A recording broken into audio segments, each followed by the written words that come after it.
We're about to show you guys how we took this clearly swollen, injured hoof to this. As you guys can see, pretty much the whole toe came away from this cow. So let's take you on the journey and let's show you exactly how we got to that point.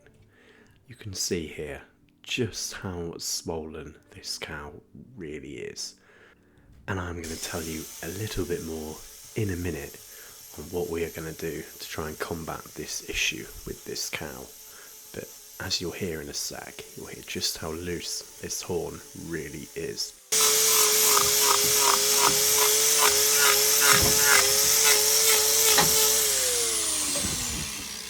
So you can hear the grinder change pitch then when I'm on that horn. That's because it was all completely unattached. It was just dead air underneath, just free space basically.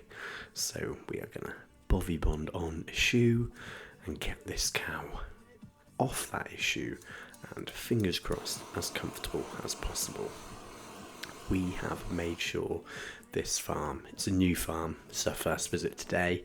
We have made sure this farm is going to be on 2 weekly visits for at least the next month, 6 weeks, to make sure we crack all these cows with any issues. Anything like this is going to be re-seen again in 2 weeks and again in 2 weeks and again in 2 weeks until we make sure this cow is completely comfortable and pain-free.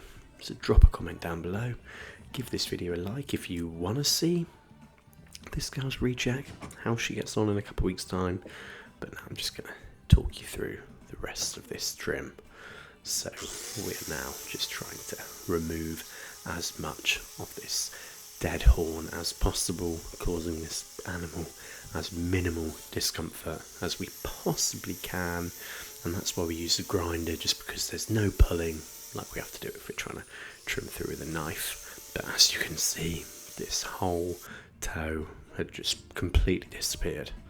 There was no blood, there was no noticeable damage around the issue as such.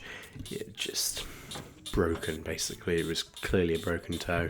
She must have stubbed it on something. But now we're just going to spray this issue up with iodine to dry it out. We're going to dress it with salicylic acid, which is a powder which again will just help keep this issue dry, keep this issue clean, because as you guys probably know, if you have a cut or an injury, the drier it is, the better it will heal. So that is all we're trying to do. So drop me a comment if you want to see exactly how this girl is in 2 weeks' time, and we will do our absolute best to show you just how much she has improved, or potentially not, but we'll have to wait and see. But anyway, I'm just bandaging up this hoof, making sure the shoe is perfectly gone off, which it has. So we're now going to drop that hoof, drop this crush down and let her go. So you'll see a little bit of how she walks away here. Fingers crossed next time we're in we'll get you guys a better video. But thank you guys for watching, and hopefully we will catch you on the recheck video.